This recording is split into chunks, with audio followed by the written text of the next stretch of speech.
જે રીતે દેશના વડાપ્રધાન વારંવાર વિદેશની મુલાકાતો કરે છે, જે રીતે ભાષણો કરે છે અને ટ્રમ્પ મારા મિત્ર છે એવી જે ગુણબાંગો પુકારવામાં આવતી હતી, એની સામે ટ્રમ્પ જે રીતે ભારત દેશને ટ્રીટ કરે છે, વડાપ્રધાનને તો ભૂલી જાઓ, કદાચ એમની પોતાની કોઈ એવી એ નહીં હોય, પણ ભારત દેશને ટ્રીટ કરે છે. ક્યારેક ટેરિફ વધારી દે છે, ક્યારેક ઘટાડે છે.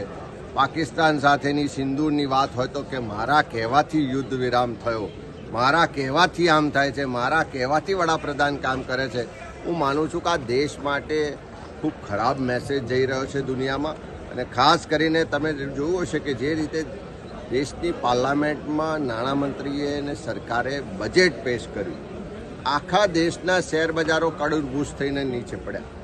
આખા દેશના લોકોને ચિંતા હતી કે આ ભાષણોથી હવે દેશ કેવી રીતે ચાલશે.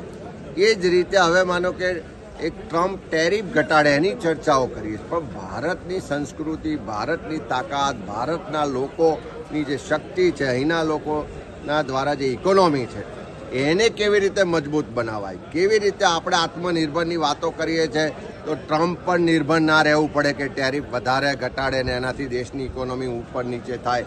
ત્યારે હું માનું છું કે વડાપ્રધાને ખાલી ભાષણો કરવાને બદલે, ખાલી મિત્રતાના ફોટા પડાવવાને બદલે દેશની ઇકોનોમી મજબૂત થાય. જે ડોલર સામે રૂપિયો નબળો થઈ રહ્યો છે, રૂપિયો મજબૂત થાય, ઇન્ટરનેશનલ માર્કેટમાં ભારતની ઇકોનોમીની વાહવાહી થાય, તાકાત ઊભી થાય, એ દિશામાં કામ કરવા જોઈએ. ખાલી ટ્રમ્પ આધારિત આપણી ઇકોનોમીને આપણે જોવા જઈશું તો યોગ્ય નહીં થાય.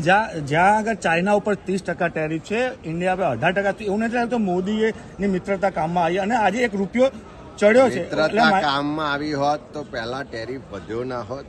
અને હજુ તો આ જુઓ, આ તો દુનિયામાં મારા એવા શબ્દો ના વપરાય, પણ અમેરિકન પ્રેસિડેન્ટના જે છેલ્લા થોડા સમયના નિર્ણયો છે, જેમના બયાનો છે, અને જે રીતે ભારત સાથે વર્તન કરી રહ્યા છે, વ્યવહાર કરી રહ્યા છે, એના આધારે જો એમના આધારિત આપણી ઇકોનોમી કે એના આધારિત દેશની વિદેશ નીતિ બનાવવા જઈશું તો આવનારા સમયમાં દેશને ખૂબ મોટું નુકસાન.